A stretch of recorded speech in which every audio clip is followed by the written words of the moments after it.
Guilherme Boulos fez um discurso na Comissão de Constituição e Justiça que deveria ser uma questão para o ministro Flávio Dino, mas que no final das contas foi uma passação de pano para o governo Lula e apenas críticas ao governo Bolsonaro. Pois muito bem, eu tenho independência, como vocês sabem, para falar tanto de Lula como de Bolsonaro, porque fiz oposição ao bolsonarismo, né, e todos expus diversos escândalos de corrupção e superfaturamento enquanto membro da Comissão de Fiscalização e Controle, e faço oposição ao governo Lula. E vou rebater aqui ponto a ponto, mostrar que exatamente da mesma maneira que o Bolsonaro tomou atitudes para se blindar a própria família, cometer crimes, esconder esses crimes, Lula fez também a mesma coisa, ponto a ponto do que Boulos falou no seu discurso, numa puxação de saco nojenta em relação ao presidente Lula, no seu desespero de ter o apoio de Lula e do PT na disputa à prefeitura de São Paulo em 2024, que, repito, nós precisamos trabalhar com todas as nossas forças para impedir que esse desastre aconteça na cidade de São Paulo, que já está absolutamente largado. O centro de São Paulo já não existe. O centro de São Paulo já é The Walking Dead, o centro de São Paulo já é The Last of Us, o centro de São Paulo só falta colocar muralhas em volta, assim, da periculosidade em que está o centro de São Paulo. Imagina se o Guilherme Boulos assumir um sujeito que tem simpatia por movimentos, por exemplo, como o Craco Resiste, que é gente que defende, né, a existência da Cracolândia, por mais absurdo que isso possa soar. Mas vamos lá, vamos falar sobre esse discurso do Guilherme Boulos logo depois que você se inscrever no canal, clicar no sininho para receber as notificações, deixar o seu like, entrar nos nossos grupos de WhatsApp e também se inscrever na Academia MBL, a nossa principal iniciativa para a formação de novos quadros políticos, coordenadores intelectuais, comentaristas para o presente, para o futuro. Muito bem, vamos lá. Ele começa falando sobre a troca do delegado da Polícia Federal. Eu até imaginei que você talvez tivesse mandado mudar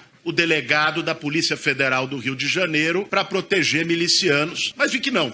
Quem fez isso foi o ministro do ex-presidente. Pois muito bem, em 2027, Lula trocou o comando da ABIN para ter mais informações sobre operações da Polícia Federal, coisa que não é papel do presidente da República, porque o presidente da República, ele não preside inquérito. No máximo, o presidente deve ser avisado, não com detalhes da investigação, será avisado de que uma grande operação vai acontecer, mas sem saber de detalhes, porque os detalhes devem ser mantidos em sigilo até que a operação aconteça, e alguns detalhes até mesmo depois, né, da operação devem ser mantidos em sigilo. Mas ele fez exatamente a mesma coisa, claro, porque estava preocupado com si próprio e seus aliados políticos e operações da Polícia Federal que pudessem pegar os seus escândalos de corrupção. Agora também, né, vale ressaltar que o Lula passou a ABIN do Gabinete de Segurança Institucional, onde a ABIN sempre ficou e deveria ficar, porque é um gabinete institucional, é um gabinete que representa mais o Estado do que o governo, que é ações de inteligência, né, não deveriam ser utilizadas para o governo, porque aí você utiliza isso ou para perseguir adversário político ou para se blindar. Por isso que precisa estar num ministério mais institucional. O que o Lula fez? Passou para a Casa Civil, que é o ministério mais político de todos. Muito bem.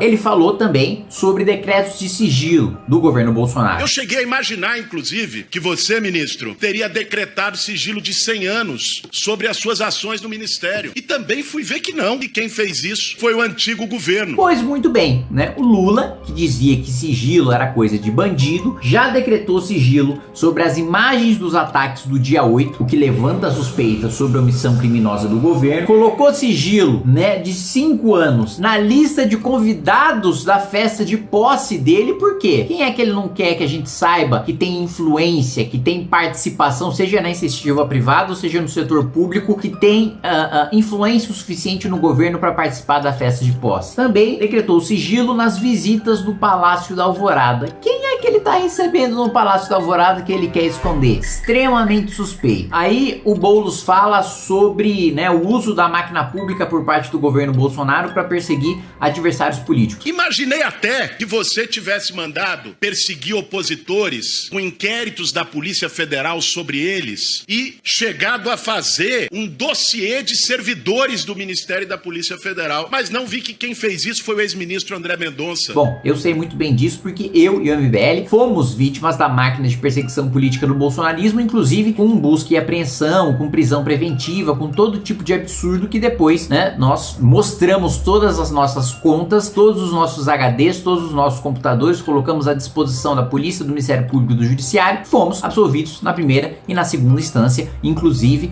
né, com o Judiciário dando pito pro Ministério Público falando que fez a ação com base em nada. Muito bem, o governo Dilma colocou o ministro da Justiça para investigar líderes de movimentos pró-impeachment, como eu. Eu, à época, tinha 18, 19 anos de idade e o Ministério da Justiça do governo federal foi colocado contra mim simplesmente por eu liderar e organizar manifestações pelo impeachment. Mais do que isso, a criação do Ministério da Verdade. Entrei com uma representação contra o Lula porque ele mentiu, o Ministério da Verdade passou pano, ou seja, foi criado só para perseguir adversário político. Exatamente a mesma coisa que o Boulos estava criticando no Bolsonaro. E aí ele fala, né, sobre um suposto conluio do Ministério Público com o Judiciário na Lava Jato. Cheguei a imaginar que você, como foi juiz de direito, talvez na sua atuação como juiz, tivesse feito um conluio com o Ministério Público, um acordo entre juiz e acusadores do Ministério Público, para condenar alguém. E soube que não. Quem fez isso foi o ex-ministro do Bolsonaro, Sérgio Moro. Ah, olha, pensei que você tivesse feito um acordo, né, com o Judiciário e o Ministério Público para perseguir politicamente as pessoas. Pois muito bem, né? Na verdade, o que o PT fez foi na legislatura passada, né, um acordo com bolsonaristas e com o Centrão para tentar aprovar PEC da impunidade, que impedia que um deputado fosse preso mesmo em cometimento de crime inafiançável, em flagrante de crime inafiançável. Ou seja, se eu fosse pego torturando uma pessoa, eu não poderia, sem autorização do parlamento, ser preso mesmo sendo pego em flagrante. E eu ainda ficaria detido dentro do parlamento, não na cadeia. Esse é o acordo que o PT fez, né, com o Centrão e com os bolsonaristas. Quer saber de outro acordo, Guilherme Boulos? O acordo que eles fizeram para tentar aprovar a PEC da vingança, para aumentar o número de indicações políticas para o Conselho Nacional do Ministério Público e punir procuradores e promotores que fazem operações contra políticos por combate à corrupção. Foi esse o acordo que eles fizeram. E aí ele fala: e por fim, cheguei a pensar que na sua casa teriam encontrado uma minuta de golpe de Estado. Mas não encontraram. Encontraram isso na casa do ex-ministro do Bolsonaro, que hoje está preso, Anderson Torres, seu antecessor no cargo. Pois é, não encontraram um minuto de golpe na casa do ministro Flávio Dino, mesmo porque ele acabou de assumir. Mas o PT já deu 2 golpes na democracia brasileira. Primeiro com o Mensalão, depois com o Petrolão, anulando o poder legislativo, fazendo com que não existisse poder legislativo por meio de uma ditadura da propina. Para além disso, o apoio institucional incisivo e consistente de Lula a ditaduras. Quando é que alguém começa a ter característica de um ditador? É quando a pessoa se sente superior aos demais. Se tem uma coisa que eu me orgulho nesse país, é que não tem nesse país uma viva alma mais honesta do que eu. É quando a pessoa se sente superior aos demais. Nem dentro da Polícia Federal, nem dentro do Ministério Público, nem dentro da Igreja Católica, nem dentro da Igreja Evangélica, nem dentro do sindicato, nem no meio de vocês. Como a ditadura cubana, a ditadura da Nicarágua, que ele quis comparar com a democracia da Alemanha, um absurdo completo, né? Financiamento com dinheiro de brasileiros em obras de infraestrutura em ditaduras a fundo perdido, com charuto como garantia, e nem o charuto de garantia a gente recebeu, a gente tomou um calote